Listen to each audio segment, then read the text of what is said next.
Well, good morning, everybody. Welcome to today's cabinet on the 8th of November. I'll just cover off the fact that we've stayed virtual. At the moment, virtual committee meetings are continuing, and for today's cabinet meeting, when a decision is required, the appropriate cabinet portfolio holder will make that decision after taking account of the views expressed by the wider cabinet membership.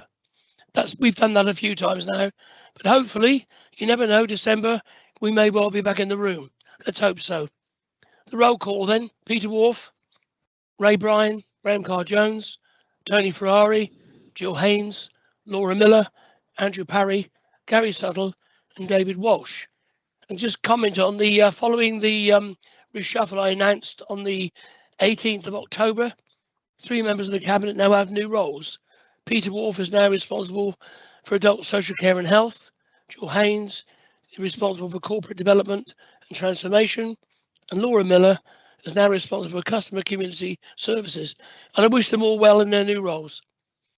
We've got a number of senior officers here today: Matt Prosser, Aidan Dunn, John Selgren, Teresa Levy, Vivian Broadhurst, Jonathan Mayer, David McIntosh, and we've got Kate Critchell, and the producers today, Pauline Weld and Judy Saunders. And there are some authors of some of the reports with us as well today. So Kate, apologies, I don't believe there are any.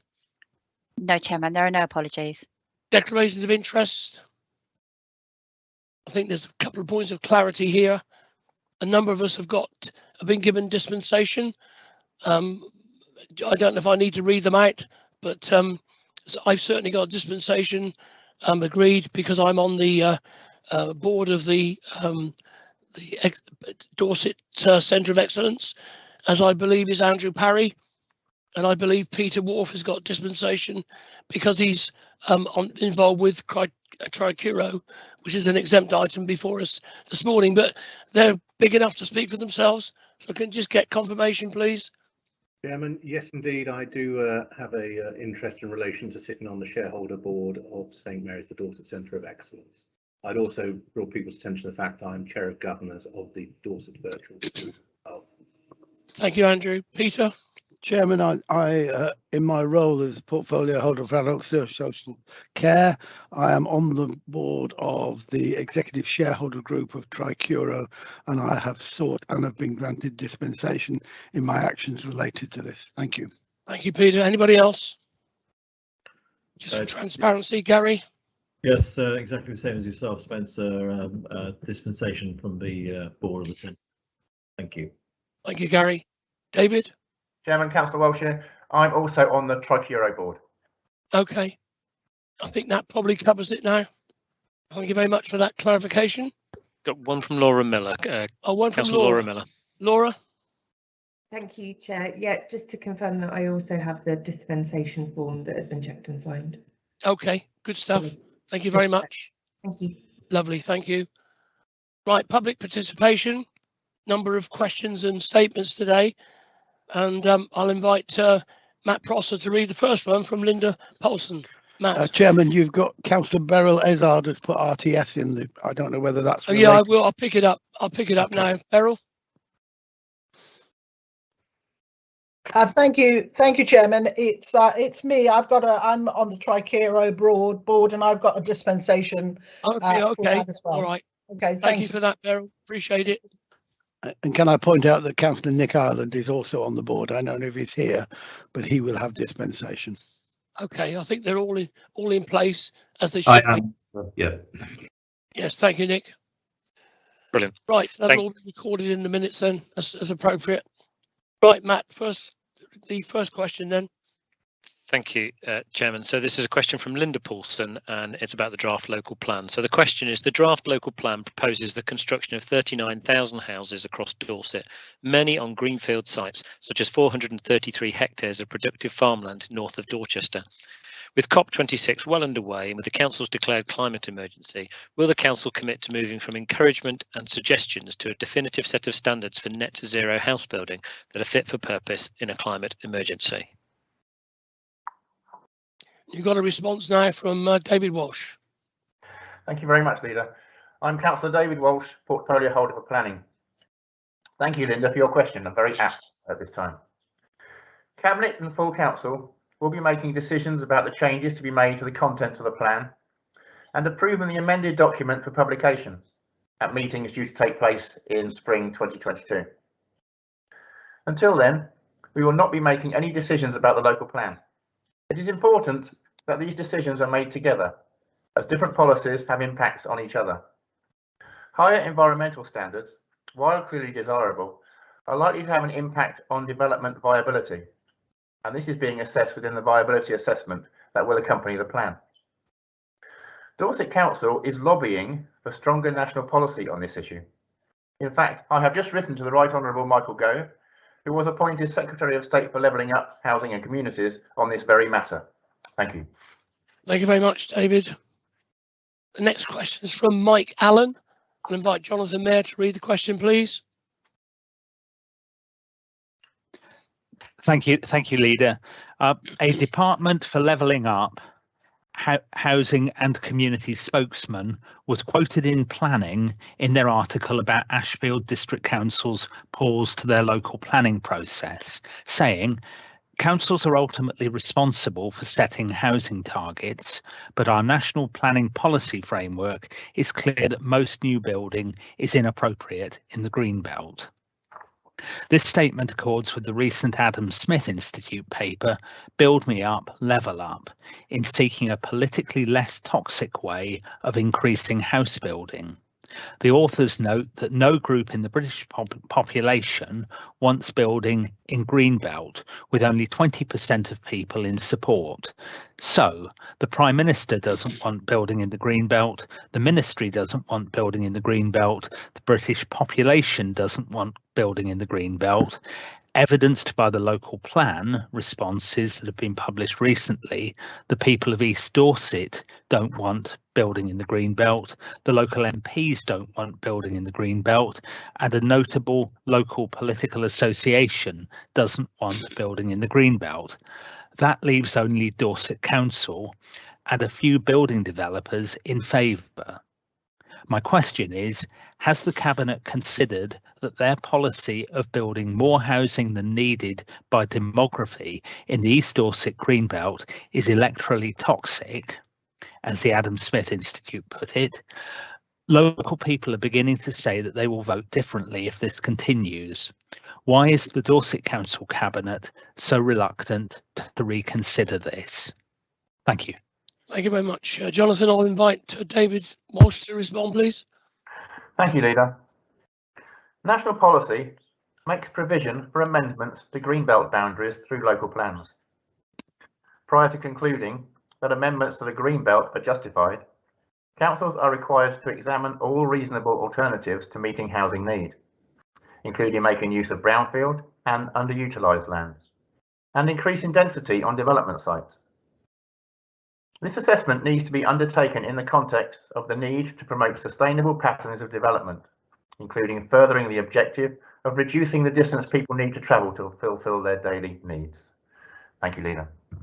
Thank you very much, David. Move on to a question from Peter Bowyer now. Matt Pross is going to read it. Thank you very much indeed, Chairman. So, question from Peter Bowyer, CPRE. Concerning the Dorset Council draft local plan, could the portfolio holder confirm that he agrees with the examiner's recent determination concerning areas of outstanding natural beauty, AONB, within the authority's borders for the next 17 years?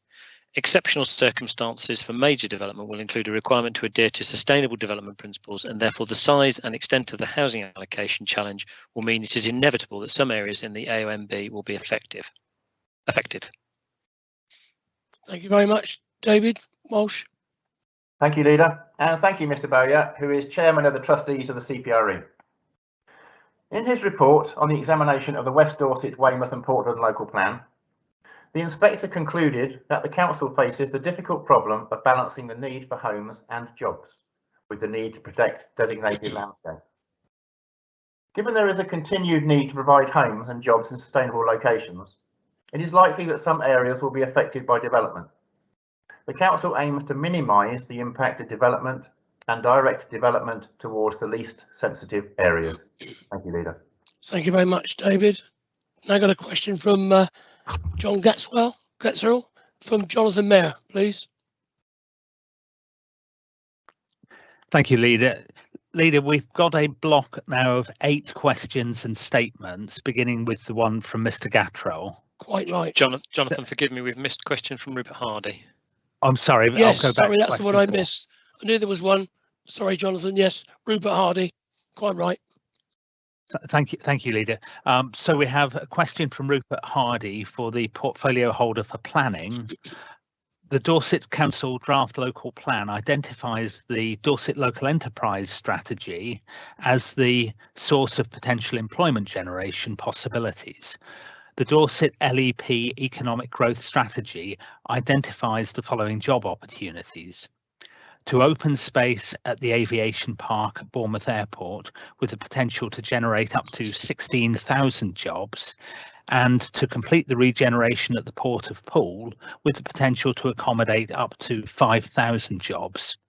Please could the portfolio holder confirm that these are indeed the same 21,000 jobs as those identified on page 17 of the DLP, which states around 21,000 new jobs are to be created across the area over the lifetime of this plan. Thank you. Thank you, Jonathan. David Walsh.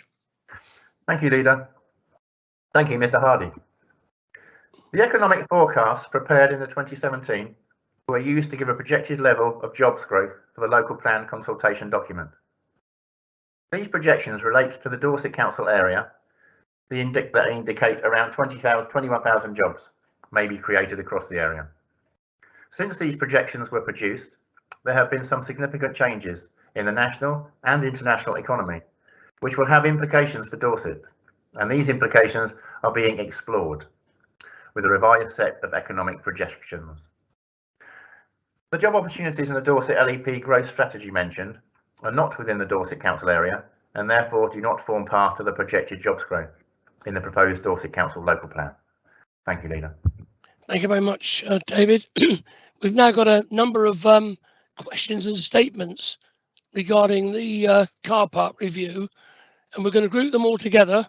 Jonathan's going to summarise the general feeling around those questions or statements, and then we'll get one answer from the portfolio holder. So, Jonathan. Yes, thank you, Leader. So to confirm, we have 8 questions and statements this morning. All of those statements and questions are in the agenda pack, and they will be published in full with the minutes. So just to summarise what the issues are rather than to read them in full, the main concern that the Wimborne residents have set out in the statements and questions is around the increase in price of parking for a permit from £80 to £260 for one permit, and from £120 to £520 for 2 permits. And those who've submitted the statements and questions feel that this increase in price is much higher than the rate of inflation, is unaffordable for many residents, as they're also having to deal with other rising costs. And that the proposed monthly payments of £25 to £50 do not help residents who are already struggling financially. There's also a secondary concern about the lack of what's said to be a lack of consultation directly with Wimborne residents. The residents are said not to have any other option for parking, and they feel they'll have to live with a decision made on their behalf without their input.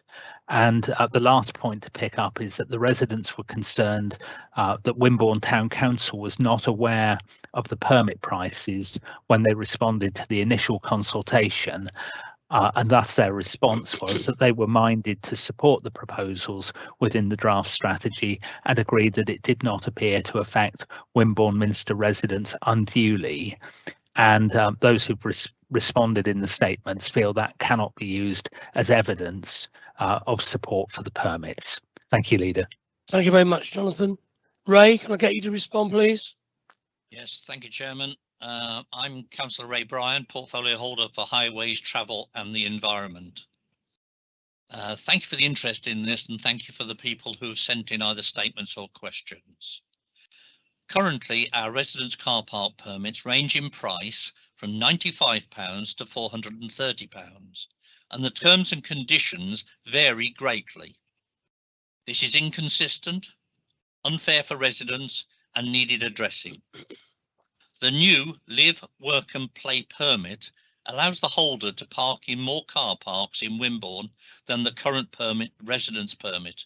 It can also be used in most of the long stay and short stay car parks, enabling holders to use Dorset Council car parks for work, medical appointments, shopping and other activities.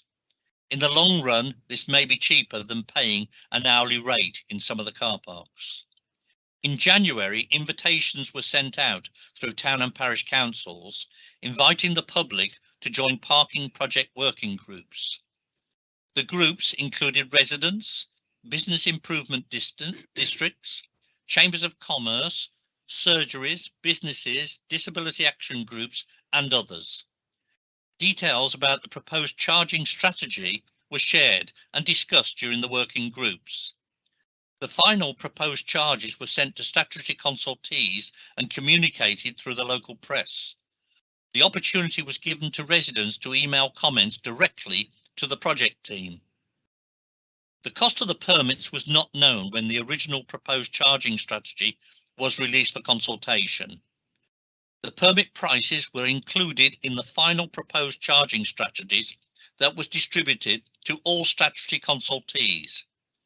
Wimborne Town Council did not respond to the final strategy, but did send an email with queries regarding the permits at a later date. It should also be noted that Dorset Council has no legal responsibility for providing parking for residents who do not have parking at their property. However, as we are all Dorset residents, we also understand the difficulties the lack of parking can cause, and so have tried to find a solution that works for everybody. Thank you, Chairman. Thank you very much, Ray. And the last public question this morning, Helen Sembler. I'll ask Matt to read it, please. Thank you very much indeed, Chairman. So Helen Sembler, a question. I note from the website news item dated the 29th of the 10th, 2021, the Dorset Council has submitted its bid for the government's Bus Back Better Fund to revitalise the nation's bus services. Could I ask how much of this £3 billion fund Dorset Council has bid for in order to pay for the comprehensive and ambitious Dorset Bus Service Improvement Plan, BSIP? My understanding is that services in accordance with the BSIP and the associated enhanced partnerships with operators have to be implemented by April 2022. Should Dorset Council not be successful in its bid for money from the Bus Back Better Fund, in whole or in part, what process will be followed to decide which policies and or deliverables in the BSIP will be implemented and which will be removed? Specifically, will there be any further in this decision making? Thank you, Chairman. Thank you very much, Matt. Ray Bryant to respond, please. Yes, thank you, Chairman. Thank you for the question. I refer you to paragraph 1.17 of the Bus Service Improvement Plan, which states that delivering the objectives across the life of the BSIP will require initial investment between 2022 and 2025 of 92 million, with further funding required beyond 2025 for some aspects of the BSIP. Though with funding from the Department for Transport programmed to progressively decline. In paragraph 12.2, it states that the BSIP is designed to be a living document and will be altered and republished as is necessary.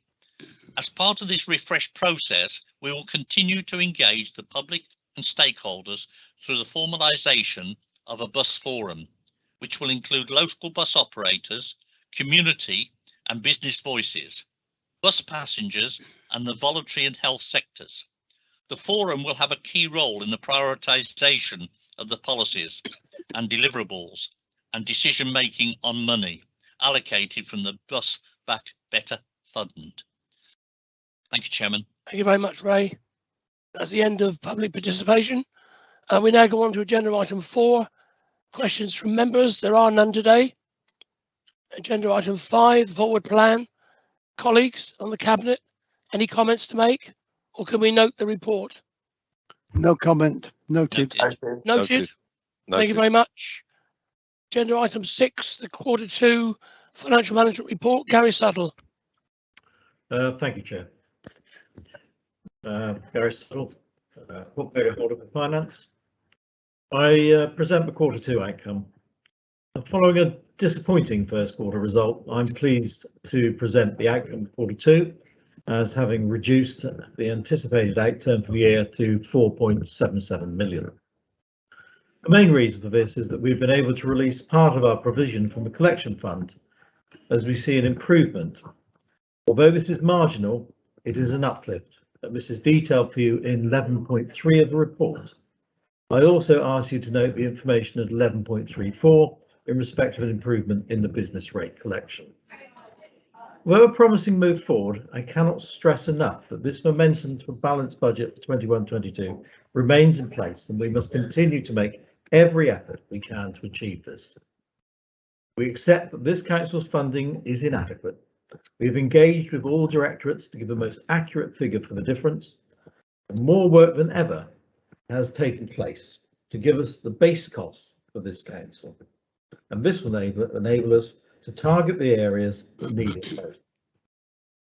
Mostly these reports sent on the traditional blame on adults and children, but we are seeing a broader issue over all of the council, and you'll see in 11.1 the place overtakes children from a deficit position, an indication of the difficulties we are experiencing to main services over the council. It is usual that when faced with deficits and shortfalls and predicted outcomes that we search for council for cuts to be made. But I believe we can adopt a very different approach. We must transform our services, we must invest to save and make what we have work within the finance we have. Budget cuts often lead to the law of unintended consequences. Cutting support staff means we cannot complete transformation. Predicted savings cannot be achieved, saving little and losing a lot. Not conducting maintenance just gives us a bigger bill in future years. We must also look at the way in which we work. The work in assets right now is innovative, and we will produce both revenue and capital and enhance our balance sheet. Work adults are doing to transform the service they provide, and children working to their own plan with a centre of excellence. Place working to transform their service. Everyone is working to a common theme. My stance as portfolio holder is not to hold an axe over anyone's head. That achieves nothing. I want everyone who works in Dorset Council to be encouraged. Working in this council is innovative and a great place to work, supportive of investment and commitment. We're not frightened by the challenge, but encouraged to achieve. On the 29th, we'll have a far more frank discussion about the budgets, and I look forward to the council's input. Just on a very technical matter, on one of the pages, you'll see under central budgets, the numbering goes a bit awry, but that's just something that we'll put right for the final draft. And therefore, that just leaves me to put forward the recommendations set out on pages 1 and then marked 1 to 3. And the process the chairman outlined earlier, I assume, will take place. Thank you. Thank you very much, Gary. Any non-executive members wish to comment before I open it up to the cabinet? No. In which case, cabinet colleagues, the report before us is to be noted. If no one's got a question, are you minded to note the report? Agreed. Noted. Thank you very much. Move on to agenda item 7, commercial strategy, commissioning and procurement overview. Gary Suttle. Me again. Thank you very much, Chair. I present the Dorset Council Financial Strategy Statement for 2022-23. Sorry, we're just having a few technical difficulties behind me. One moment.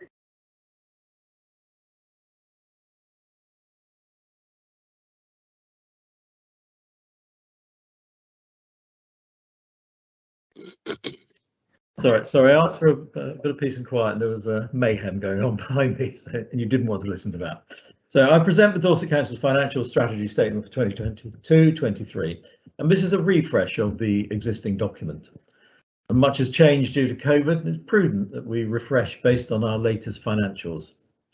Medium-term financial plan shows us the future based on the budget outcomes, and in our case, the outcomes of predecessor councils as well.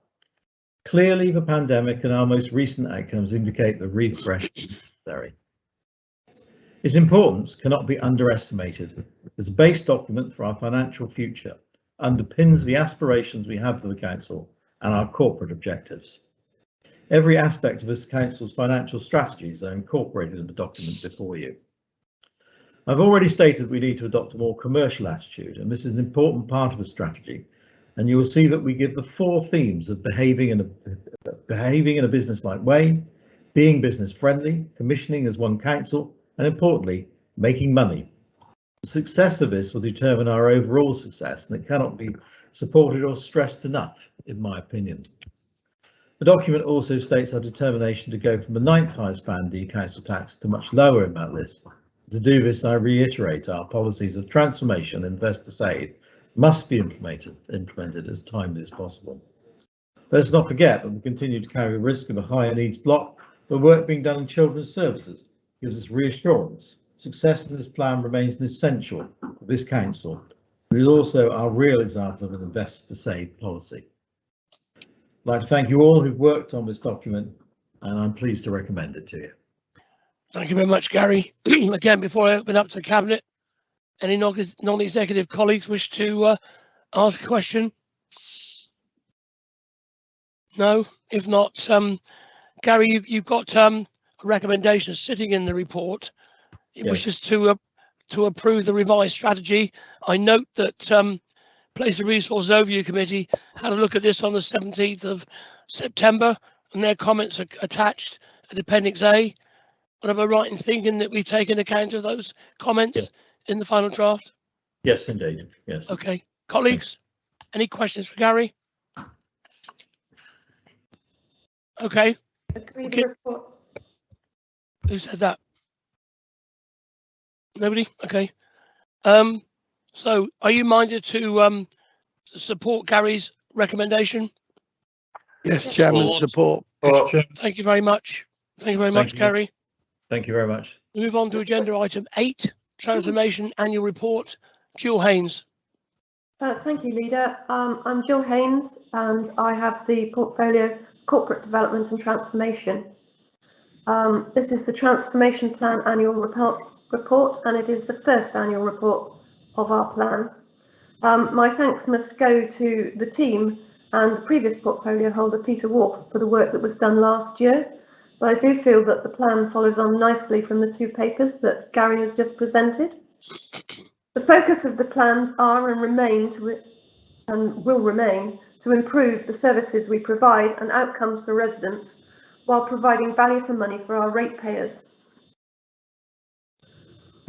We have had a number of transformation projects started, but we did not anticipate the 2 further lockdowns, which created some slowing of the process. In addition to this, we had particular pressures on adult social care caused by the pandemic.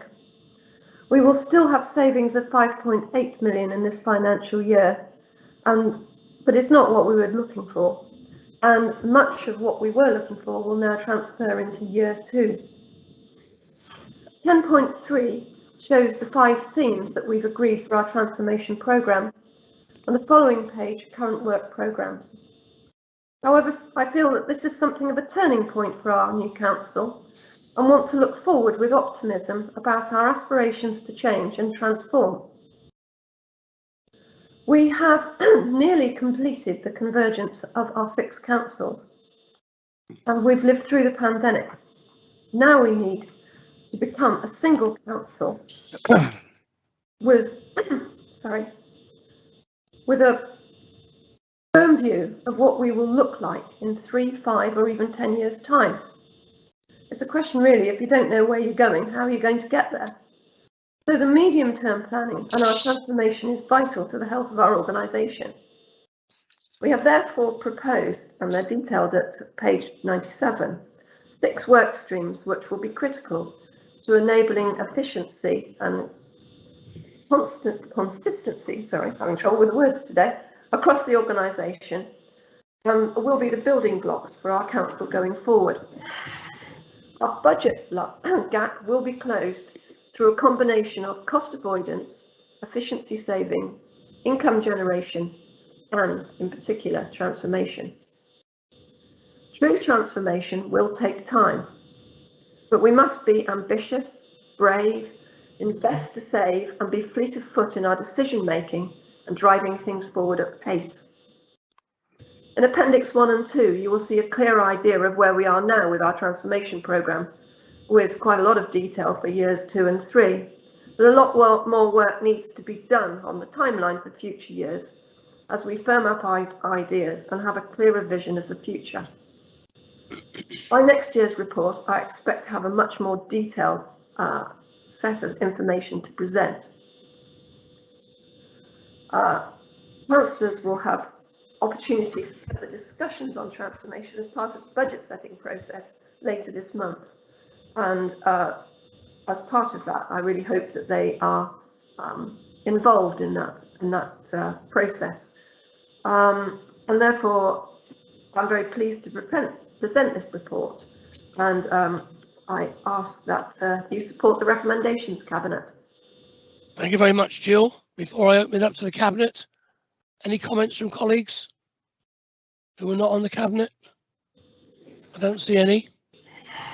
Right, I'll open it up to the Cabinet. Gary Suttle, you're first. Thank you, Chair. I'd just like to support Julie in this and stress just how the work we're doing is much more about not just this year's budget. It's about the longer term, and the medium term financial plan is in our minds at all stages. And I want to once again reiterate our determination to support transformation with funding where necessary, and all the work that Jill's doing will be supported throughout. Thank you. Thank you very much, Gary. Any other colleague, Cabinet colleague? If not, I'll ask Jill to just reiterate the 3 parts of the recommendation that you want, Jill, please. I would love to, but I can't see it on the screen, and my second screen's just gone down. Could you put it up on the screen, please? Thank you very much. So the 3 parts is approve the transformation annual report, notes the shift from convergence, which I was talking about, following the local government reorganisation, to a more aspirational transformation plans over the next 10 years, and notes that full financial saving projections for the year 22-23 will be provided as part of the budget setting process and then reported back again to Cabinet in February 2022. Thank you, Leader. Thank you very much, Jill. That's Jill's recommendation. Are you minded to support? Support. Thank you very much. You've got support for that, Jill. Well done. Move on to agenda item 9 now, please. The phase 2 parking charges transformation project. Ray Bryan. Yes, thank you, Chairman. Can I at the outset say this has been a very, very difficult process to put together.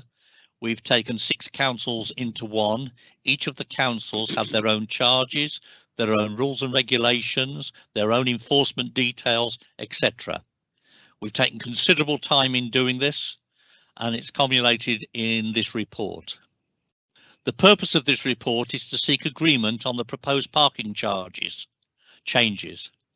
During the Shaping Dorset programme, which was the bit in between the old DCC council and the new councils being formed, the interim section 151 officer requested a paper on aligning off-street parking across the Dorset council area along with other parking charges.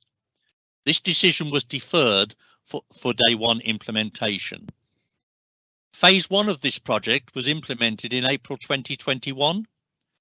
Parking Services now needs to deliver on the second phase of the original alignment plans, enabling future transformation. Details of the proposed changes can be viewed in section 9 of this report. Legal advice was sought to confirm that the method for updating the parking charges follow guidance as per the Road Traffic Act 1984. As per the legal duty, Dorset Council has statutorily consulted with the Chief Officer of Police for the area. Also, as per the former council's parking policies, of which I've said there are many, Consultation has taken place with chambers of commerce, business improvement districts and town councils. Non-statutory consultation has also been undertaken with parish councils. Dorset Council has chosen to undertake a non-statutory engagement in advance of publishing its proposals with the public, although there is no general duty to do so. There was a total of 179 emails sent to the town and parish councils in June and in August. From the draft proposed strategy, 21 formal responses were received, and from the final proposed strategy, there were 7 formal responses received. The comments can be seen in Appendix 2 in full text and Appendix 4 in analysed text. As per town and parish councils, 2 notifications were emailed to the Chambers of Commerce via the Dorset Chamber.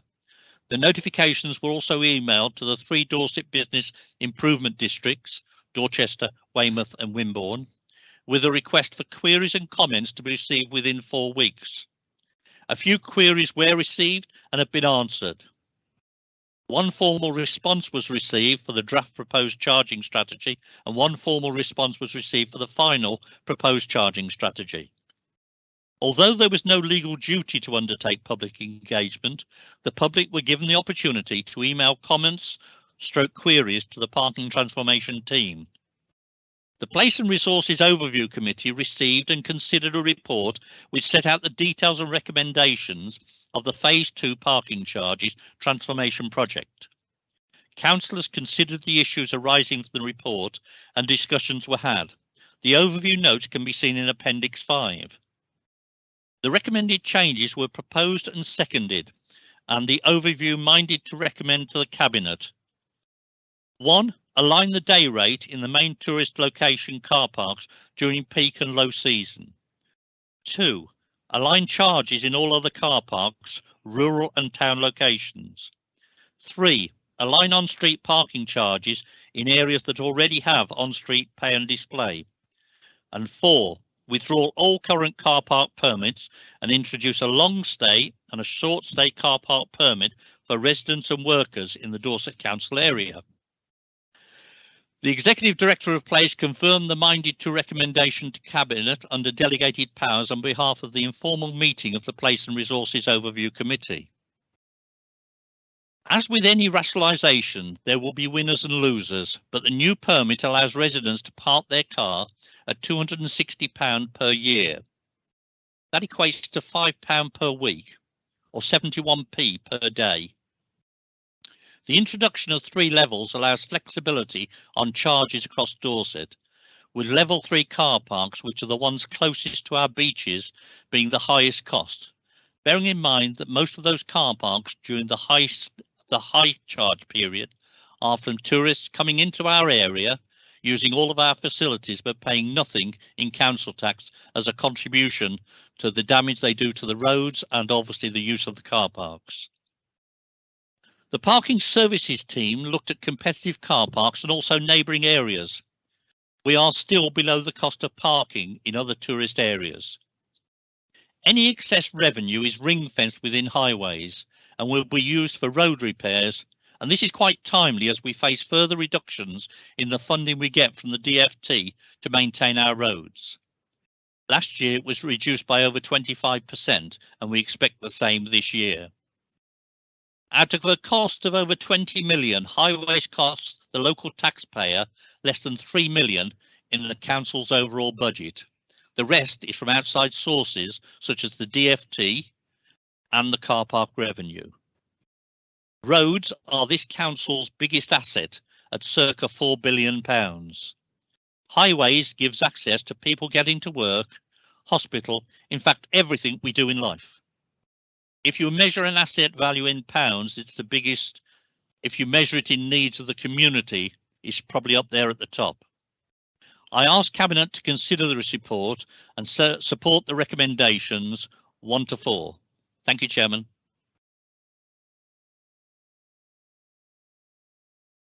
You're on mute, Spencer. Thank you, Ray. I've got a couple of non-executive members wishing to speak. The first person is Shane Bartlett.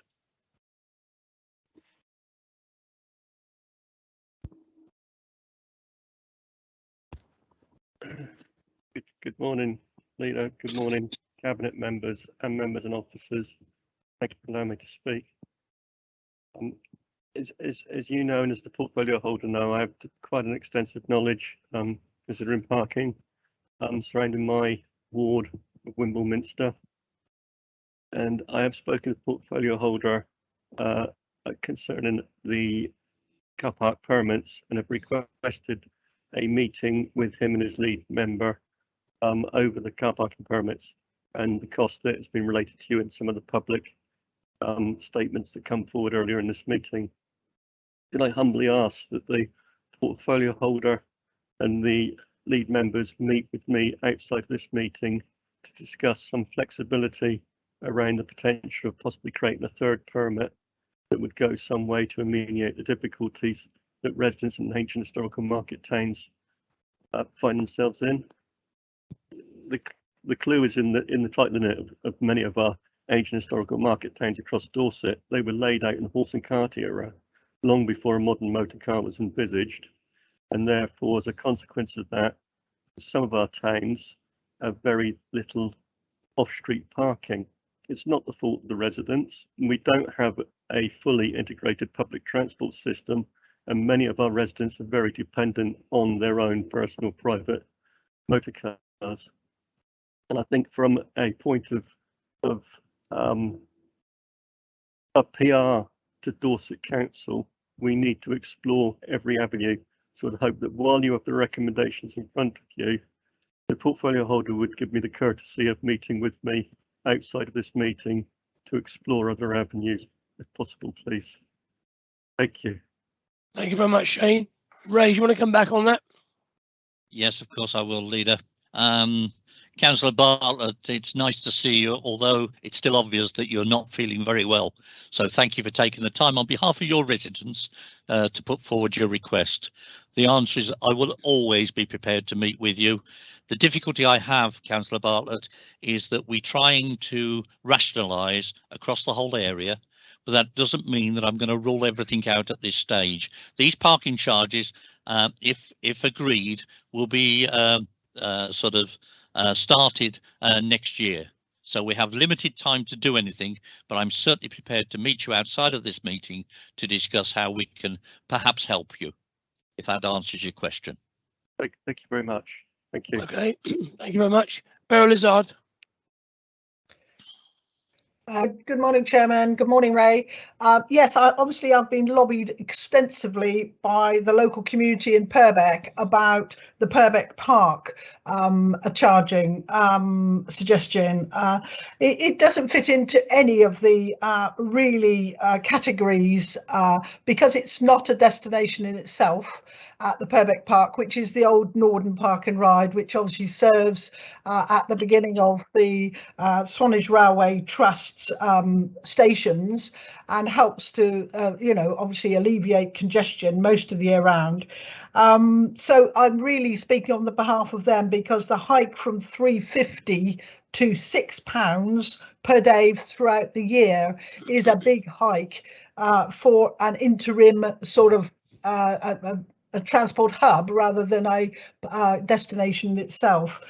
So I know that I did actually lobby back along, and it's reasonable to think that actually looking at the parity across the board, that £6 a day across all the seasons is a reasonable parking charge.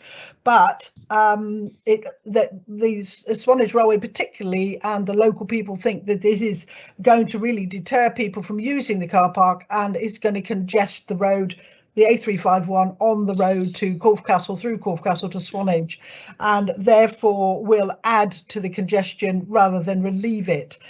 So I'm saying, can we look at that again, please, Ray, and really come to some agreement on whether it can be slightly reduced, because hiking it from £3.50 to £6 all the year round for a whole day is a big ask and a big charge for local people as well as tourists. So can we actually think of that again and give it some consideration? Thank you. Thank you, Beryl. Ray? Yes, thank you, Councillor Azard. I remember only too well the comments passed at the overview committee. So I took that away to the parking services team, and we are proposing to amend the Purbeck Park Norden from level 2 to level 1, and the rate will reduce from £6 per day to £4 per day, as we plan to introduce a park and ride from there to try and avoid people going into the main villages and towns and blocking up there. If we can keep them on the outskirts, that's of benefit to everybody. So this amendment it actually has been put in place.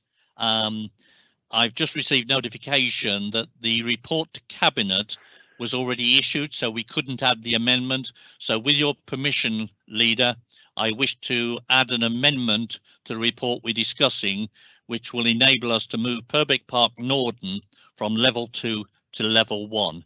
And hopefully that meets with Councillor Ezard's request. Thank you. Wow. Yeah, thank you. You've made my day. Thank you. Thank you very much. That in a minute, Ray. We'll come back to that point. David Taylor. Good morning, Chair. Good morning, Ray. Thank you very much for taking my question. Two things obviously in my mind is the fact that the increase, people contact me, increase of the charges is pretty big because of the fact is, as Shane has just expressed before, the fact is my residents from Charlotte St Mary comes into Dorset to shop and to do business and to work. And of course, it affects quite drastically their problem because they haven't got a decent transport system to actually help them get into the town. You know, I'm raised aware of this with the railways and the bus services. And I just hope that us as Dorchester can actually provide a better way of making our workers, visitors, be felt welcome to this town. Additionally, I would like to know and answer the question which I asked about 3 months ago, I think it was. Staff, the staff of Dorset Council, are they still getting free permits? If so, why? Thank you, David. Ray? I'm going to deal with the last point first. That's a HR item to deal with. I don't know whether Matt Prosser wants to come in on this one. Has he just come live? Matt? Thank you very much indeed. I don't have the details on my fingertips, David, but staff, certainly from memory, have not had free permits. When permits were in place, they were a charge for permit. We have had, there has been an element of free parking during the COVID period, but I'll get a detailed response for you, David, so you're aware of the matters, and copy that to Ray, obviously, as the portfolio holder. That's very kind, because I get often asked the questions, why is there free parking going on up at County Hall and not in the rest of the town? It certainly wasn't prior to COVID. There was a permit system which staff paid for, but I'll get clarification as to what's actually happening. Thank you. If I can just come again back on that, I'm receiving messages whilst we speak. Staff don't get permits, free permits. So wherever that's come from, there was, it was put on hold during COVID, but obviously that is now over, and staff, if they park in any of our car parks, will pay, so they don't get free permits. Thank you very much for clarification. Going back to some of your other points, Councillor Taylor, as you know, we've worked very hard on public transport over the last few months. We've just submitted a massive programme on BSIP, which I should be talking about in a little while when I do my climate change update. There's £130 million of requests for funding over a period of time. This will give us what we are planning is to try and come up with a half hourly bus service in the urban areas and a fully sustainable bus service in the rural areas. This is absolutely imperative as we try and persuade people there are other ways of getting from A to B other than jumping in their cars. And hopefully we should get notification either late this year, bearing in mind it goes into operation in April next year, of our request for funding. But I've got a very positive feeling on this. Our presentation was superb. I did circulate it, so everybody's seen it. There's about 190 pages in total that have been submitted, including fully costed. So I'm looking forward to a positive response to that.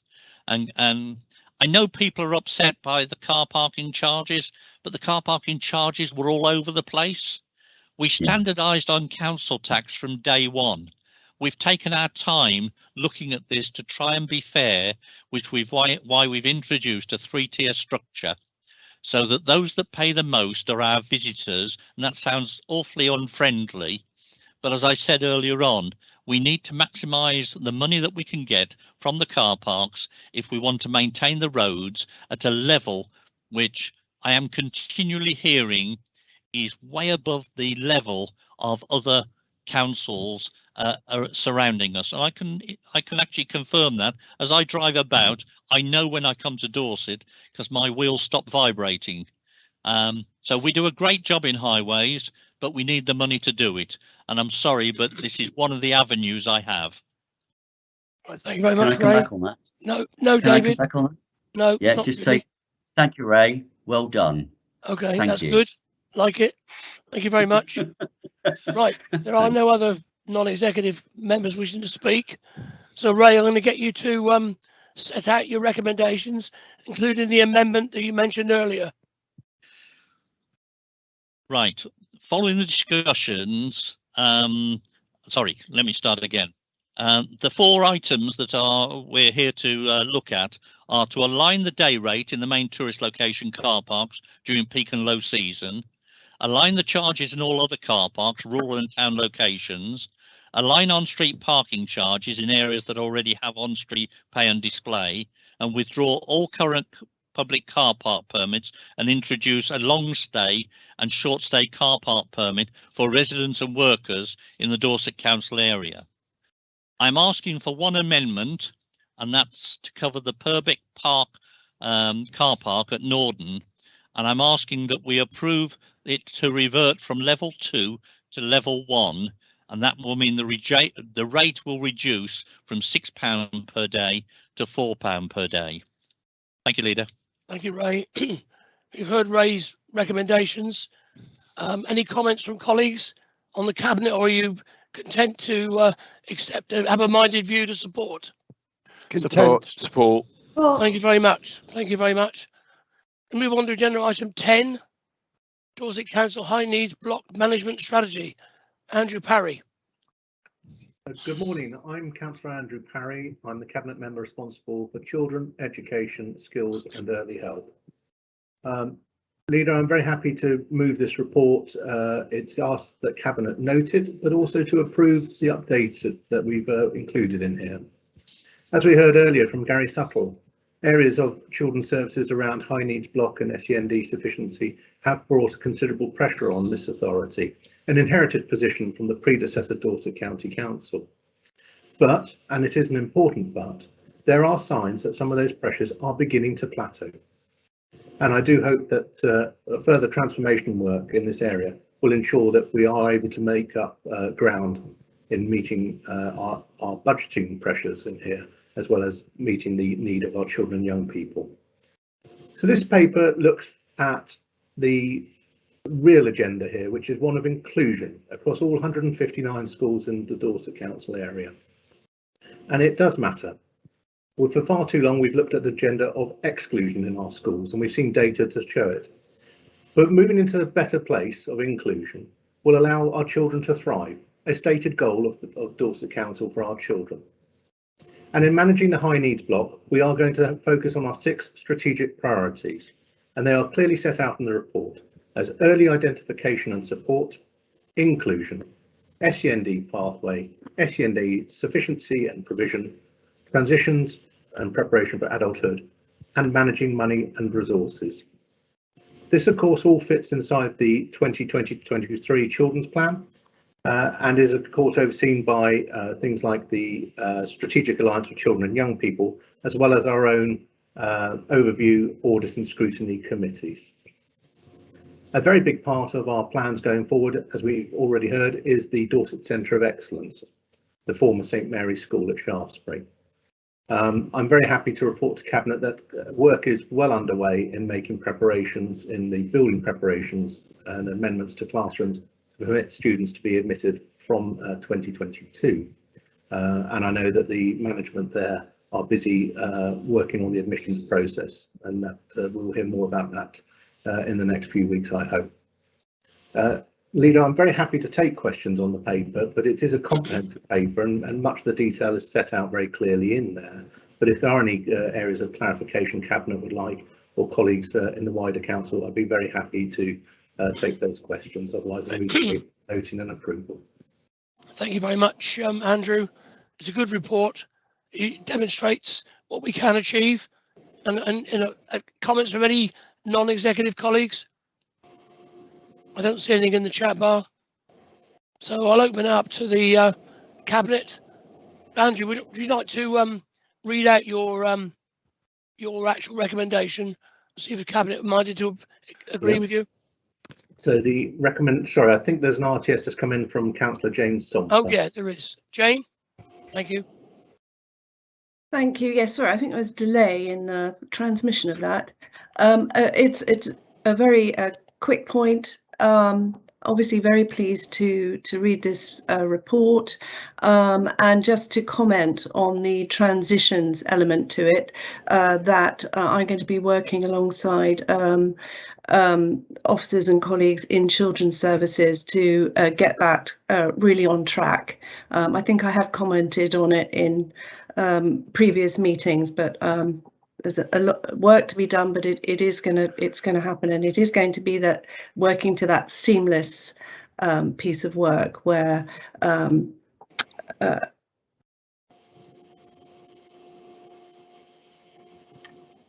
Jane, you've gone quiet. You're muted, Jane. Have you finished? Chairman, can I just? Yes, Peter. This wasn't arranged, but the fact is there is an area of need in terms of transitioning from children's to adults. And whilst Councillor Somper is the cabinet lead in adults, Councillor Parry and I agreed that Councillor Somper would act as an intermediary to ensure these two areas were connected and properly working. And that's sorry, I froze there. Sorry. You did, and I'm really pleased about it, as is Councillor Parry, because I think it's an area that was in danger of being dropped off because it was in two separate directorates. Thank you. Very good point, Peter, and I'm really pleased to hear that working relationship. Sorry about that. Between Sorry two about services. My freezing there. Anything you want to add, Jane? No, Councillor Wolf has summed up. Thank you. Sorry about that. That's okay. Strange gremlins here. Right. Yeah, I'm certainly grateful for Councillor Somper agreeing to take on a lead in this area, and her background as a lead member in children's services for safeguarding and now working inside the adults directorate really does help bridge what had been quite a gap for far too many of our young people as they transitioned between the children's services and the adult services, because ultimately we all want to see our young people arrive at settled adulthood. That is of paramount importance. And whatever barriers may be presented to them in that transition, if we can help them pass them in a calm and orderly manner, that would be a fantastic outcome that we should celebrate. I do see, sorry, before I move to other points, Chair, you'll see that there have been a couple of other requests to speak. Yeah, I've got it. I've got David Taylor. Thank you, Chair. Thank you, Andy, and thank you, Jane. At long last, it's recognised that between the gap of children between 16 and 18 and beyond to 25 actually have been acknowledged as they've been lacking in services from us in the past. We've mentioned this many a time on our meetings, the foster search committees, to work out what happens when the children leaves foster services. So therefore, I congratulate you, Jane and Andy, and you, Spencer, for actually acknowledging that we have a major problem that needs to be sorted out pretty quickly. Thank you. Thank you very much, David. I think in reply to one of the challenges that we've long faced is the very sort of prescribed, you have your 18th birthday, you become an adult. Yes. You're 25, you have to exit out of that transition period. You know, what we're trying to move to that really critically important space is understanding that for some of our young people, that process of settling into adulthood takes longer than it does for others, and we need to be helpful and encouraging them along that journey. I've got Ray, but I'll open it up once I see there's no other non-executive member wishing to speak. So I'll open it up to the cabinet now. Andrew, Ray. Yes, thank you, Chairman. I have no hesitation in supporting this. Councillor Parry and I have been working very hard on trying to improve the special educational needs transport system, and I think we're starting to see light at the end of the tunnel with the work that's been done. Great team working on that. I would also pick up something that Councillor Taylor has just said. As part of the BSIP programme, we're looking at trying to encourage or get a reduction for the age 16 to 25 age group on bus travel. So that is part of the programme we're putting forward. As a council, we've identified the problems we need to deal with, and certainly from my seat, I see tremendous working going on now between the different portfolios to achieve the needs that we need to achieve. So I congratulate my colleagues on the work they've done on this and fully support it. So well done. Thank you. Thank you, Ray. If I may say in reply to Ray there, a really good example of how in Dorset Council we're taking a very different culture to working across directorates. Absolutely. Any residual silage, silo type working that has been taking place and really shown new culture of delivery in Dorset Council, which is to be welcomed by all. I would also say we are very reliant on our partners outside of the Dorset Council and co-partnership in the work and co-production of the work that we're doing with our children and young people will matter as much, if not more, than the work we do inside the council. Thank you very much. Thank you very much, Andrew. Cabinet colleagues, if you see the recommendation set out before you, Andrew's moved that recommendation. Are you minded to support him? Support. Support, Chair. Thank you very much. Support. Thank you. We move on to agenda item 11, the domestic abuse strategy. Graham Carr-Jones. Morning, Chair and colleagues. Yes, Graham Carr-Jones, Housing Portfolio Holder, Dorset Council. Chairman, the initial draft of this has been through the overview committee back along. Their comments and they were been incorporated in the strategy where appropriate. Chairman, tackling domestic abuse has been a priority for organisations in Dorset for many, many years, and this government passed legislation in the form of the Domestic Abuse Act 2021 that places some specific duties on councils. Under the Act, we must establish a local domestic abuse partnership board. We must conduct a needs assessment focusing on support for victims and children in safe accommodation, and we must publish a strategy for support to victims and children in safe accommodation. Our local board has been established. The Dorset Community Safety Partnership has taken on the function, and Councillor Molly Rennie sits on the group as chairman of the Domestic Abuse Forum. Our needs assessment has been completed, and we've drafted a strategy which has been agreed by the Community Safety Partnership. Although the legal requirement is to cover support in safe accommodation, the scope of the strategy is deliberately broader and covers a wider range of domestic abuse issues. Kevin, we're required to publish the draft strategy for consultation, and with the agreement of the portfolio holder and monitoring officer, it's been added to the council's website with a structured public consultation exercise starting in the middle of November. I'm asking Cabinet members to endorse the continued publication of the consultation draft version of the strategy. Obviously, it won't be possible within the timescale to return to Cabinet. The timescale has been very tightly set by government.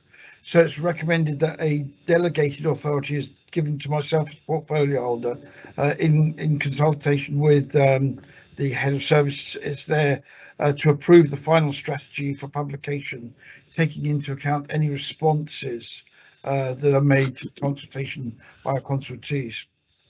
The government has provided local authorities with some new burdens funding to help us deliver the new duty to provide support to victims and children in safe accommodation.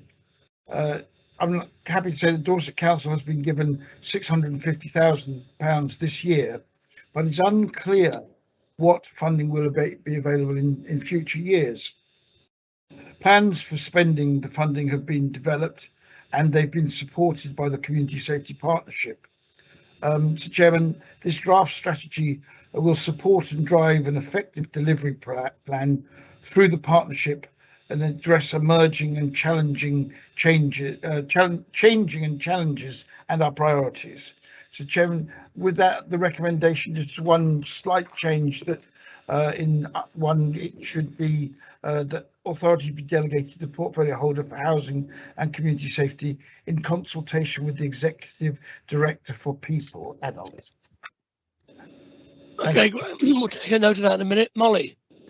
Thank you very much indeed. Obviously, I would be supporting this. This has been a long time coming, and this is, and I thank Graham because Graham has pushed and pushed this to make this happen. The strategy talks about, there's a lot of activity within that strategy to be undertaken with partners and working alongside the council who have got the statutory obligation and the specific duties. But the numbers continue to rise. The awareness raising that is being done is good because maybe that helps for those numbers to rise. But early intervention saves thousands and thousands of pounds. Earlier on, Councillor Parry talked about across the directorates within this council alone, but this is all our other partners. The money saved by this work that's being done by this authority is incredible, as well as the most important thing, it's saving lives. But always, every time we get some money or there's an offer of money, there's a lot of work to be done to undertake a funding application and how we spend it. The New Burdens Fund is a point in fact. The government just blanketly gave it to all the councils with one specific task for it to be spent on, not realising we were already delivering that. Last week, I think I'm trying to be supportive, Councillor Carr-Jones. Last week at the Budget Cafe, Councillor Carr-Jones spoke about our domestic abuse services and the fact that the coordinators, two and two alone, deliver all of this work that the partnership board is now asking them to do along with all the other agencies. 2 officers, that's just incredible. So I think maybe my question to you is, hearing Councillor Haynes earlier on and Councillor Gary Suttle both talk about transformation, spend to save, and it's not just about saving our money, it's about saving our partners' money as well. We need to look at how we are actually going to deliver and continue to deliver this domestic abuse service over the next 10 years and into the future.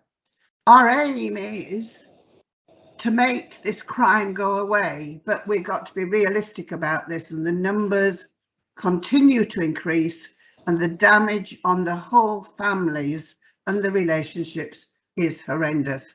So I think my question is, could we add this please to the transformation list? The time is now to try to deliver the wider support with all our partners and third sector agencies. Thank you very much. Thank you, Molly. Graham? Yeah, thank you, Molly. You're absolutely right. I mentioned it 4 times at the Budget Cafe last week about looking to secure some additional funding for what is effectively 2.5 full-time equivalents. And yes, a small investment will be able to save a great deal of money. I'm trying to find the right way to hang it on a transformational challenge and transformational project that will satisfy our criteria. But it's absolutely there. Otherwise, it may just have to be a budget growth item that we'll have to talk again. You know, if we grow something in one department, it means someone else loses, and we understand that. But absolutely, I'm fully aware of the savings that we can make to all of our services, the police, the fire, the NHS, Dorset Council, etc. if we get this just a little bit more right. Thank you. And I heard these words, transformation and spend to save, and I could not resist. Okay, thank you, Molly. I know that. And Thank we're you very on the much. same page. I got no other before I open up to the cabinet. I don't seem to have any other requests to speak from non-cabinet members.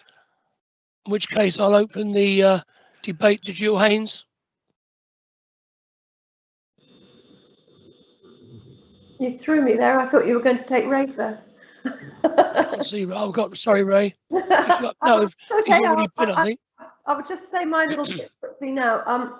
Molly, you are absolutely right. And one of the interesting things about this transformation process and the funding that we have is actually I want to widen it out, because some things, yes, we do need to have the bids in, have the business plan as to what we're going to do, and that will be in-house. But for others, we need all our partners to be working together with this, and so it needs to be a bigger system for a bid in order to put a bit of funding in from everybody, make the savings in all of those organisations, and actually to get the outcomes for people. So that's absolutely very happy to look into that with Councillor Carr-Jones as well. Thank you, Jill. Ray. No, I was actually asking to speak on the previous item. That's what I thought. That's what I thought. Thank you. Okay. Right. Any other cabinet colleagues wish to speak? If not, Graham, you've got the recommendations as amended. You've spoken to those. Amended, and happy to propose that or look for the right response. No, there. That's fine. So in addition to what's said on the report, inserted is in consultation with the Executive Director of People, brackets adults, to approve final strategy. So colleagues, you've heard Graham's request. Are you minded to support? Support. Thank you very much. Move on to agenda item 12. Move on to agenda item 12, which is me. We're actually going to submit an application, as set in Appendix 1, for the report on behalf of Dorchester Town Council, for them going for a new status. And I have to say, I've read it and I thought it was very, very good. Very well prepared document. All we're doing as the upper tier authority is acting as a conduit to get this bid in on their behalf. So there was nothing for us to add. So unless colleagues are going to violently disagree with me, my role is to say my recommendation is that we support the submission. And are you minded to support that? Support. Support. Thank you very much. Agenda item 13, review of community infrastructure levy. David Walsh. Thank you very much, Leader. Well, the community infrastructure levy, together with planning obligations S106, represent additional sources of developer contributions funding to provide infrastructure or services necessary to enable or support development. Governance arrangements for the expenditure of community infrastructure funds collected by Dorset Council were approved by Cabinet in July 2020. Those arrangements have enabled approximately 3 million of SIL funds to support 37 wide-ranging infrastructure projects across the Dorset Council area. To ensure the continued delivery of important infrastructure, a review of the approach to SIL expenditure has since taken place with both Place and Resources Scrutiny Committee and Place and Resources Overview Committee, reviewing the arrangements to ensure that the right infrastructure is delivered in the right place at the right time. As the whole process, Leader, has recently been through both aforementioned committees, I will not be focusing on the arrangements of SIL previously agreed, but rather the post-decision review of SIL governance and the minded to recommendations put before Cabinet in this paper. Under performance and monitoring, members of the Scrutiny Committee sought regular performance monitoring of SIL, ensuring it captured progress with the delivery of SIL funding infrastructure projects. Members of the Overview Committee supported this recommendation. And so at paragraph 11.4, it is recommended to Cabinet that Dorset Council uses the infrastructure funding statement to update members on progress with developer contributions. The findings could also be reported in the quarterly finance reports to Cabinet. In July 2020, Cabinet agreed to limit the spend of SIL in the charging areas from which they were collected,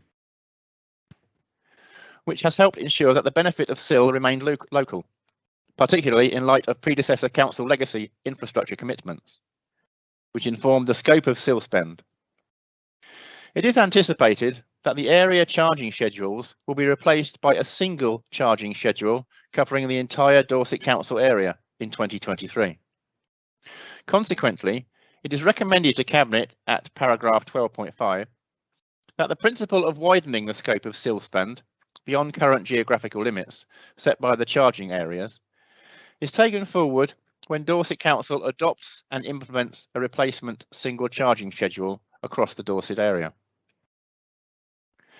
Infrastructure categories identified by predecessor councils have been the focus for the current spending arrangements as in Appendix A to this report. Members of the Overview Committee were asked to consider the principle of re-evaluating the categories and proportions of spend set by the former councils with the aim of ensuring best value for residents in how SIL money is spent. It was also offered to ensure that spend meets up-to-date needs in the light of LGR.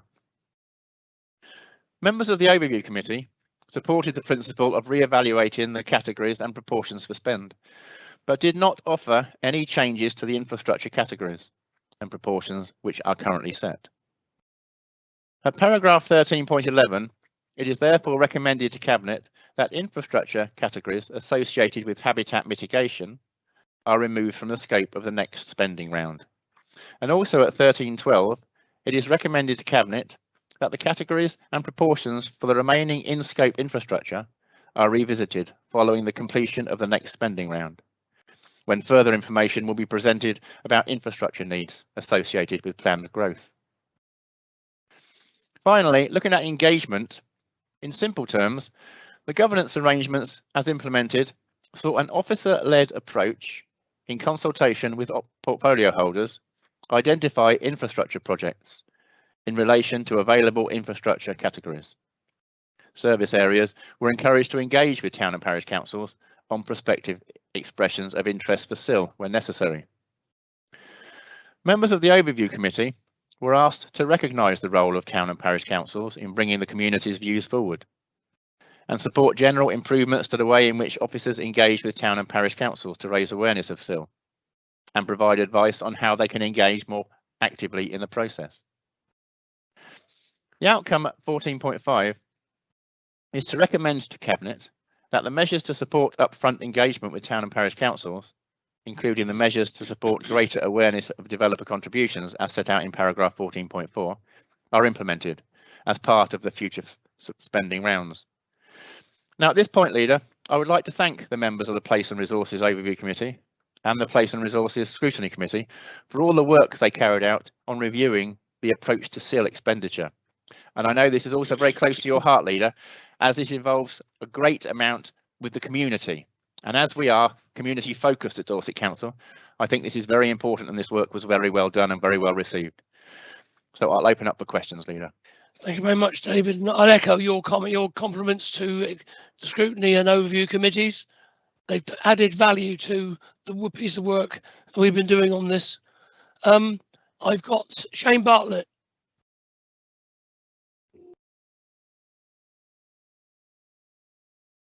Thank you, Leader.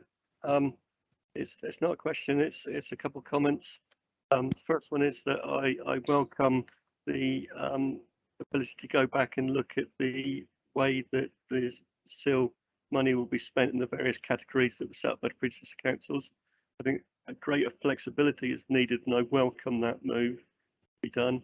And I would also like to say how much I am pleased to see that town and parish councils at 14.2 and 14.3 highlighted in the report that they will be brought in at a much earlier stage to find out exactly what is needed within their communities. Obviously, ward members need to be consulted as well, but I think it's a move in a positive direction to engage with those town and parish councils at an earlier stage in the process. Thank you. Thank you very much, Shane. David Taylor. Thank you, Chair. Thank you, David. And Shane, you've expressed what I've actually been thinking as well. Town and parish councillors are here. What about Dorset councillors? Just winging that because I don't hear that we're actually involved or responsible for any of this. It's only a question. It's in the report. I don't see us being actively involved at all. David, you want to come back on that? Because I'm not sure I can agree with you, David Taylor. Okay. Well, no, the main point here is that the local communities know what they need within their local areas. So we will go to those local communities, the town and parish councils, and also Dorset councillors. Of course, you have input into this. We need to know what the local community want so that we can help them. And then the local community, they get the 15% and the 25%, depending on whether they have a neighbourhood plan that's been adopted. And then we advise them and help them to see how they can best spend that money. Right. Because there are certain best ways that you can spend this, and it has to be reported to government to make sure that we have spent this in the best way possible for the community. So no, there's no cutting anyone out, David. We're going to include everybody, but this must come from the community. Just expressing community-led. Really. Can I actually ask another question I tried to ask in the first part of this meeting? Spencer, I text you. I did, but I did send you a comment that you asked in agenda item 16. Yeah, where is agenda item 16? Where is it? Well, it's on the page. The portfolio holder lead members updates. Okay, I'm sorry, I've got to 14.2 and that's it. Well, you'll get to 16. Apologies. I'll alert you. I'll alert you. David Gray. Thank you very much. Thank you, Spencer. Yes, thank you, Spencer. David, can I say unusually thank you very much? I was one of them who challenged this at the scrutiny committee. I think I'd offer two further bits of note really for this process of involving town and parish councils. One is a comment to say my understanding is that the town and parish councils want to be involved. Just looking at previous investments of SIL money, you probably need to look at getting town and parish councils in much earlier in the process, because this takes a lot of time to go through various committees, and given that some town and parish councils don't meet very often, we probably need to get Andy to look at the diary scheduling of where you're thinking of investing, and then a very early engagement, because one can overtake the other and then people feel that they're not involved. So it's just a slight warning there, but I thank you very much. It's been a long process, but I'm really pleased, so thank you. Thank you very much, if I can say there, Leader, thank you, David, because I know you've championed this for the communities since the very start. So thank you for all the work you've done on this as well. So thank you, Leader. Thank you. Well, I've got no other non-cabinet members wishing to speak on this item. So over to the cabinet. You've heard David's comments. You've heard the changes that are outlined. Are you minded to support David? Support. Support. They are, David. It's all supported. Thank you very much. Agenda item 14, the Wareham Neighbourhood Plan 2019 to 2034. David Walsh. Thank you very much, Leader. And another good news story here. So the Wareham Neighbourhood Plan 2019-2034 has been subject to independent examination and a referendum, which was held on the 30th of September of this year, with the area covered by the referendum being the civil parish of Wareham. This is the same area to which the neighbourhood plan applies. In the referendum, 1,145 people, which is 90.5%, voted in favour of the plan. Now, as statute says, where a referendum results in more than half those voting in favour of the proposal, the council must make the plan as soon as reasonably practical, unless it considers that this would breach or be incompatible with relevant environmental regulations or human rights requirements. I am pleased to say, Cabinet, that this is not the case, and I am here today to make the Wareham Neighbourhood Plan. Thank you, Leader. Thank you very much, David. I've got a couple of people wishing to speak. Beryl Izzard. Thank you, Chairman, and thank you, Councillor Walsh. Yeah, I ought to say I was a member of the neighbourhood plan for the last couple of years, having been elected as a town councillor in 2019. So, well, 2021, sorry. And so it means that, well, no, I think it was 2019. Sorry about that. I really do think that they've worked extremely hard to get this right, and I really welcome your support for it. And we did have quite a good turnout for a very wet day. So we were really pleased that all of the community, or quarter of the community or more, actually supported it, and 90.5% of those actually voted for it. So we're really feeling very replete at the moment. Thank you very much. Thank you very much, Beryl. Ryan Holloway. Good morning, everyone. And just to reiterate what Councillor Rizzo said, the Town Council has done an enormous amount of work. A lot of work has gone into this. I can't really thank them enough, really, for this. This is certainly been on the plan for quite some time, and I know it's been delayed partly because of the pandemic, but it's good to see that that the majority of residents for Wareham have supported it. And really, I just want to say, really, I just hope that council will we can move this forward, and this is, I think this is really good work, good bit of work. So thank you very much.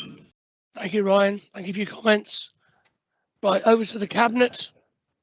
David's set out the Wareham neighbourhood plan, and we've got 2 recommendations, which you can see in the report. I must say at this point, I've had a look at it. I thought it was excellent, as I believe most of the, in fact, all of the neighbourhood plans are all of high quality. The amount of energy and effort put in by local people, local parish and town councils is immense, and this is no exception. So well done to everybody who's been involved in this. So, colleagues, are you minded to support David's recommendation? Yes, support. Support. Thank you very Thank you. much. Move on to agenda item 15, Cabinet member updates and policy development matters referred to overview committees. I think, Andrew, did you want to comment on the social mobility report, if I recall? Thank you. It can come in the section or under. No, do it now. Fine. Please. It actually would be sitting inside a scrutiny committee, but I'm very grateful to Councillor Jill Taylor last week and the committee for looking at the social mobility report and their recommendations. One of the key recommendations or requests was that I highlight to Cabinet the importance of the report, and I hope I will find a consensus around the Cabinet table that we will move forward with the mobility report. It is a long-term piece of work, we understand that, we all do, but I would like to request that it sits with the children's portfolio as the lead in this area, although as we have been able to demonstrate earlier, it will require cross cooperation across directorates and with our partners beyond the council. Very, very good that you want to lead on this really important piece of work, Andrew. So thank you for that. Agenda item 16, portfolio holder and lead members updates. Thank you much for all of you who've submitted your reports and updates in the last 48 hours. Anybody want to speak to anything in particular? I think, Graham, you wanted to comment, I think, on your own particular area. I do. Just bear with me while I get my device to show my face here. Is that right? Is it on? There you go. Yes, thank you for the opportunity, Chair. We've just in our director, I'd like to say that we've made some really good progress with the process to build the new housing register, which obviously determines the allocation of social housing and the houses that are provided by the local housing association registered providers. Just an unashamed plug to members to remind your constituents, your town and parish councillors, that the 1st of December, you'll remember I extended that by a few weeks to allow for re-registration to continue, and I just want to make sure that as many people re-register, because if you've got someone who misses it, once the deadline's gone, it's gone. So that's that. You know, we've got the new software that's going to be in place, which will improve the customer experience. It's a much more user-friendly system. I've tried it myself, and it's the kind of Amazon of the world of housing. It's really very user-friendly. As you'll have heard from the previous item that I presented, that we've responded to the new requirements placed on the council through the Domestic Abuse Act 2021, and this builds on the extensive work that the council and partners have undertaken to tackle domestic abuse over many years. You'll recall, Chairman, that I took the opportunity to talk to our MPs about the funding that the government provided us with, and asked on the behalf of Dorset Council whether they could help us widen the scope of where we could use that funding. So the other thing we're doing is we're currently running a domestic abuse awareness campaign, and I'm very proud of this, Chairman. I came out of a idea during the lockdown. We've put some banners on our vehicles, and it's really amazing to see them out in the field. I will say that I'm quite pleased because one of our partners in the housing world has also recognised the benefit of these and has asked that maybe they're going to use our artwork to progress on their own vehicles, which would be really good. We've also developed some domestic abuse training packages for staff in order to develop their skills and knowledge so they can respond to domestic abuse issues more appropriately. We've put in place new arrangements in line with government expectations to help prevent people being drawn into violent extremism through our new channel panels. Working with our colleagues in the Police Directorate, we secured just about £380,000 from the government's Safer Streets Fund for CCTV in Weymouth and other projects aimed at addressing violence against women and girls. So that's a really positive thing. Again, this is what we do, what you achieve when you work in part with your partners. We've led various projects to raise awareness on the council's responsibilities around modern slavery, and that also included some staff training. And we've also continued to work and to lead the work on domestic homicide reviews, developing our local responses, sharing our lessons learned at national and at local level, Chairman. But that gives you just a flavour of some of the things that have been going on in the housing community safety portfolio. Thank you very much. Busy time, Graham. Busy time. Very satisfying, Chairman. Yeah, I know. You tell me a lot, and it's really good stuff. David Taylor, I'll let you come in at this point. Thank you, Chair. Thank you, Spencer, and thank you all. My main question is, of course, the infamous Door 13, which seems to be hanging around our necks like a human chain. There's a lot of questions from residents in Dorchester and in my ward, Chalmers St Mary, about what is going on, and we don't seem to understand what's happening with Door 13. Is it going forward, backwards, being planned, going forward? I think David needs to answer this question, because we'd like to know, because there's a meeting going to be on Thursday the 11th at 9 o'clock, a local plan session, and there are no specialist officers there, and I wonder why, because that is a huge issue that we need to be discussed. David, can you pick this up, please? Yeah, I've got sorry, my speech went there. These are the local sessions that we are having between planning officers and local councillors. Yes, you're quite right. Yours is on the 11th at 9 AM.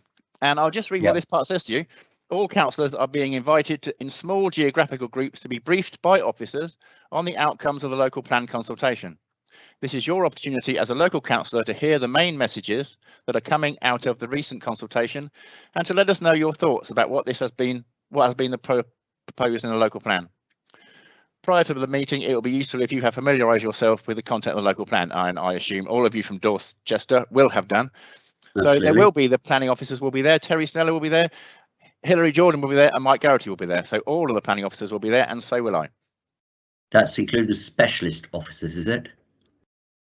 Which specialist officers are you wishing to be there? To deal with Door 13 completely. This is looking at the consultation process. This isn't starting the consultation process again. This is looking at all of the comments that were received, and you'll hear this and you'll see where we go forward with this. None of these committees make any decisions. That committee does not make a decision. As you know, all decisions are made with regards to the local plan through Cabinet and then through full council.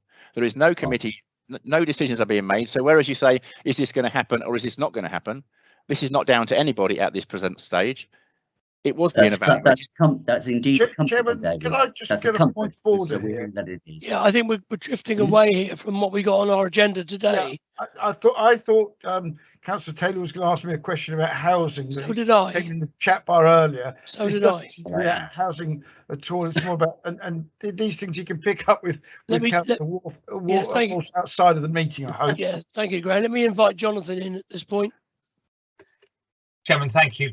Councillor Carr-Jones has preempted what I was going to say, and there is, of course, also a formal opportunity on the agenda for councillors to ask these sorts of questions, rather than I think for the portfolio holder has given a clear reply, but rather than be taken by surprise, I think there's an opportunity to put down these sorts of questions either on notice in advance or for members to speak to the portfolio holder outside the meeting. Right, thank you very much. I'll take due call. We go back. Thank you. Thank you very much. Thank you. Right, go on to agenda item 17, Climate and Ecological Emergency Executive Advisory Panel update. Ray Bryan. Yes, thank you, Chairman. I make no apologies for the length of this. It's such an important item. During the last week, we have heard many actions that governments across the world will take to reduce damage to our planet. With a week to go, I hope to hear much more, as we all need to do a lot more. The Council was successful in applying for grant funding, and since March this year has been developing a works programme for its properties to determine the best way the money can be spent on reducing the Council's carbon footprint via its buildings. The first 300,000 was spent on surveys and reports to design works and develop heat decarbonisation plans. The remaining money has been spent on the installation of decarbonisation technologies such as air source heat pumps, improving energy efficiency through the measures like insulation, LED, low carbon lighting, and the installation of solar panels. At this stage, over 100 feasibility studies and decarbonisation plans have been completed, with more than 40 Dorset Council-owned sites considered for decarbonisation. We at the moment are working on 25 different projects. We have looked at off-gas grid properties, mainly schools, where there's no likely alternatives for future heat decarbonisation, identifying 15 potential sites for air source heat pumps installation. We are looking at installing air source heat pumps, LED lighting, solar panels and upgrades to electrical infrastructure at 5 corporate sites. These are buildings operated by Dorset Council and 2 leisure centres with swimming pools, Purbeck and Blandford. The team have also identified 9 sites which can't accommodate heat pumps right now, but can be prepared for the future by installing solar panels and upgrading local electricity infrastructure. Officers are also planning to carry out essential upgrades and future proofing to the buildings management system of sites across Dorset, including our corporate estate, schools and academies. I always get twisted on that word, targeting almost 200 properties. Broken down, funding spend is projected as follows, subject to scheme finalisation. £1 million of the 19 million will be spent on heating controls upgrade, replacement and software update at over 120 properties. That is well underway. 12.5 million is going on low carbon heating installation, including air source heat pumps, upgraded radiators, capacity improvements to electrical infrastructure and new heating controls. 4 million will be spent on solar panel installation, 1.5 million upgrade to LED lighting. It is estimated that these measures will result in CO2 savings of heating controls of 1,500 tonnes of carbon emissions per year, heating installation, air source heat pumps, over 600 tonnes per year, lighting over 200 tonnes per year, and solar panels over 300 tonnes per year. This will create total CO2 savings around 2,600 tonnes annually and bring financial savings of around 375,000 each year. I think that's some exceptional work that has been going on the decarbonisation programme. It would be wrong of me not to mention some other issues under business as usual. We introduced warm asphalt in April 2020. In 2020-2021, we laid 21,639 tonnes of low energy warm mix asphalt. This equates to 40% of the total surfacing laid. Warm asphalt is produced to 30 degrees lower temperature compared to conventional hot surfacing. Warm asphalt consumes 30 to 40% less energy in the manufacturing process and provides a reduction of 15% in CO2 emissions. This is a remarkable achievement for Dorset in year one, particularly as take-up in the UK is currently very low, 10%. And if you remember, I said a much higher percentage, whereas in the US it's 40%, France is 15%. Year-to-date low energy asphalt, April to October 21, we are currently averaging 52.26% low energy asphalt. Much more to do. Let me turn to fleet. We've introduced Masternaut vehicle telematics. This captures detailed information of fleet mileage, fuel consumption, carbon emissions and other measures. It continually measures performance and compares like for like with broadly similar fleet characteristics, type and number of core vehicles. Since its introduction, we have seen a steady improvement in driver behaviour and a corresponding decrease in carbon emissions from the highways vehicle fleet. We have seen an improvement of between 2 to 4 miles per gallon. This might not sound very significant, but with a fleet of 160 vehicles travelling between 110 and 140,000 miles each month and consuming 20 to 30,000 litres of fuel each month, the cost and carbon emissions are significant. The next steps we will continue to approach of measuring and feeding back performance to our drivers to positively influence driver behaviour. This will continue to improve driver behaviour, such as cornering, braking, idling, speeding and acceleration, which all lead to reduced costs and carbon emissions. The next big step will be increasing the number of electric vehicles in the fleet and improving electric vehicle charging infrastructure. We are at an advanced stage in this process. In conjunction with Councillor David Walsh, we have written to Michael Gove, MP, regarding changes needed to planning. In addition, I have written to Grant Shnaps, MP, Secretary of State for Transport, Julia Lopez, Minister of State for Digital Culture, Media and Sport, and Greg Hands, Minister of State Business, Energy and Industrial Strategy. We have submitted, in addition, a grant request as part of the Bus Service Improvement Plan, BSIP programme, 143 pages submitted to the Minister for Roads, Buses and Places, plus 97 pages of additional documentation appendices. This bid total 132 million over 5 years. By improving public transport, we aim to get people to use alternative methods of transport. We are working hard providing alternative transport links, i.e. the Transport Cities Fund, with the introduction of new cycleways, and I'm pleased to report those new cycleways are now getting considerable use. We plan more across the DC area over the next few years. We are continuing business as usual, making changes in the way we work, reducing our carbon footprint and encourage others to do the same as part of our low carbon Dorset programme. We are very successful with our bids to government for funding, but need to do more. During COP26, the Prime Minister made it clear that the UK will lead the way in carbon reduction. During the next 10 years, it's been said that local government authorities will receive substantial financial help. We will need to bid for this funding and must be ready for when this commences. The DC team are doing a great job spending the 19 million we were awarded to reduce the CO2 gases produced by this council. Finally, to ensure we get ready, off-the-shelf plans that will keep us at the top of the list when money is handed out, the Cabinet have agreed to create a new corporate director level position for climate change. This will fit in well with the majority's decision at full council to sign off on the climate and ecological strategy. It keeps us in line with our action plan. I hope people will accept this in the way it's meant.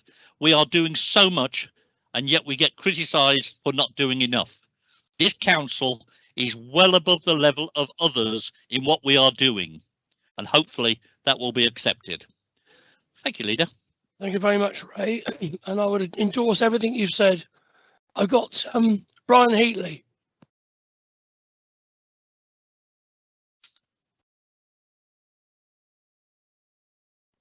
You're on mute, Brian. Thank you, Chair. Yes, I managed to unmute myself and then mute myself again. Can I welcome everything Ray has said? I know that in terms of the real world, these are fantastic achievements, and there was a long list of things that we are doing on our estate. The proposals for the buses we fully support, and let's hope we get a decent amount of money for that, because the money is the crucial point. And of course, we're extremely happy to hear about the notion that we should have a corporate director to lead this work on climate change. I think it shows that just moving climate change and the ecological emergency into a priority position in our main structures is important, and it's beginning to get thoroughly bedded in. Can I make just one little plea? There was a long list of figures there, Ray, and they're all good figures, but they kind of lack context in which to judge them. And we have a major job ahead of us to embed all this stuff properly into our performance management system, so that we get statistics on a regular basis which show how we are proceeding against our main targets overall. It's quite a difficult technical job, and it's great to hear the sort of account you gave today, but we do need to be able to do it a bit more systematically, I think. Thank you. Thank you, Brian. Ray? Yeah, Brian, I welcome everything you've just said. My intention is to call the EAP together over the next couple of months or so that we can continually update those particular members. But I have no problem with giving a monthly update on where we are, what we're doing, and give you as much detail as you actually want. There's masses of detail that go through the committees that I meet at on the decarbonisation side. As I said, the team have done a fantastic job under tremendous restriction, because we've got to finish the job by March.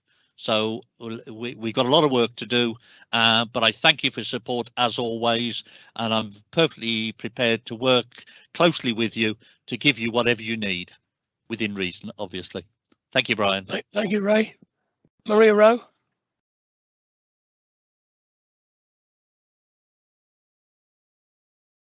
You're muted. Oh, you're not. No. Yes, hello. I had difficulty unmuting.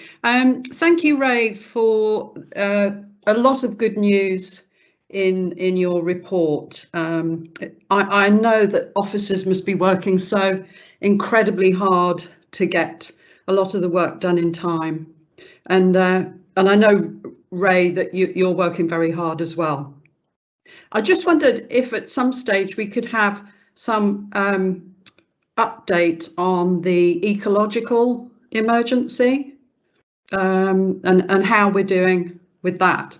We had an excellent briefing on the environment, but I'd like to hear a little bit more in depth on how we're doing. Take that on board, Ray. Yeah, I'll take that on board, and I'll come back to you, Maria, with a plan as to how we can achieve this to satisfy what you want. Thank you, Ray. Beryl Izzard. Thank you, Chairman, and thank you, Ray, for the tremendous update. I've put in the chat there, can we have a copy of your update, please? Is that possible? And also to really echo what Maria Rowe and Brian Heatley has said, that there is a tremendous amount going on with the offices, and I really welcome the move for a corporate director for the climate and ecological strategy. And I really need to get everybody on board, all of the councillors and the whole of the county, to get behind their local initiatives, because there's a lot going on in Purbeck, Swanage and Wareham, you know, sustainable this, sustainable that, and everything going on, Planet Purbeck, Dorset Can and everything.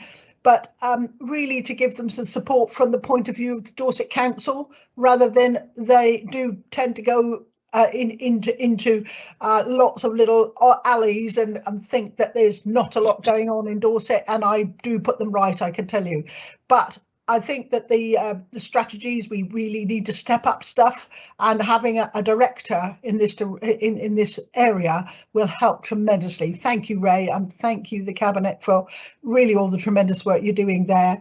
And if there's any other way that we can help, you know, with the opposition on this, and I know Maria backs me up on this, we're all eco warriors here, and I really do want to see this going forward in a big way. Thank you so much. Thank you, Beryl. Any last comment, Ray?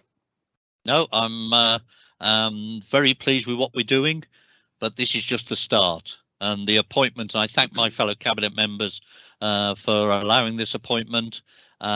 This is a major step forward. We couldn't do it until we got a plan.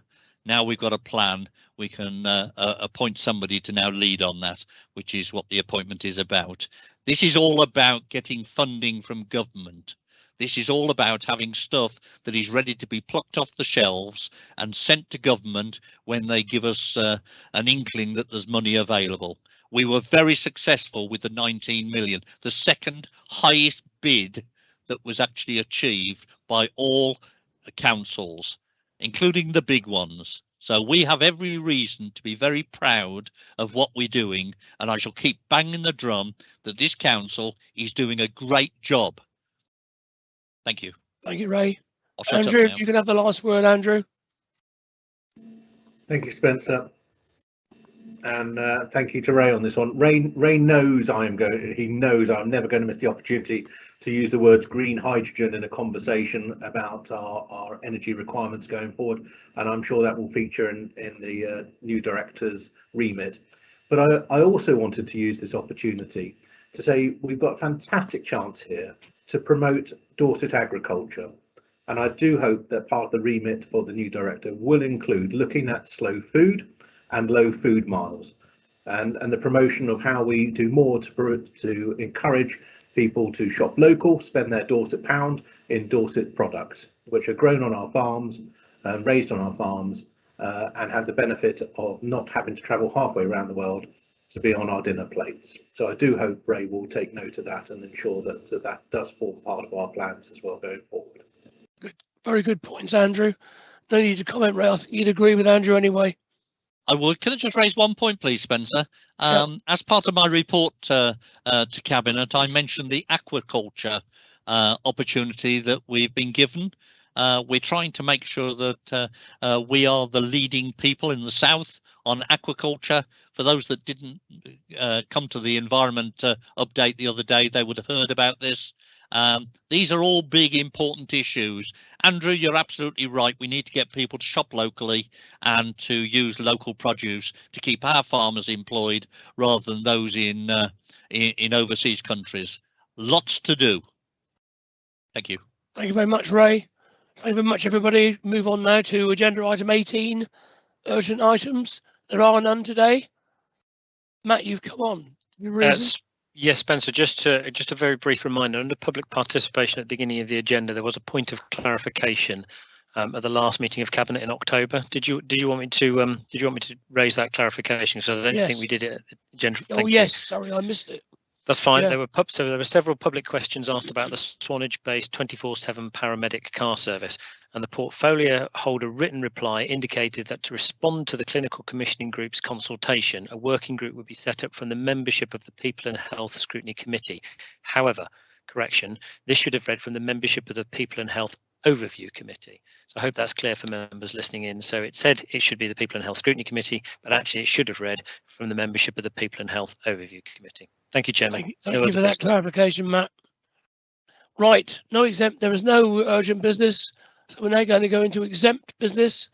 Can I have a proposer and seconder, please? Yes, I propose we move into exempt business, Chairman. Thank you. Second. Ray? Happy to support. Second. All agreed? Yep. Agreed. Right. Thank you very much, members of the public who've watched us this morning. And we'll move into exempt business now. Thank you. Can we have a 5-minute break, Leader? Yeah, 5-minute break, Peter. No problem.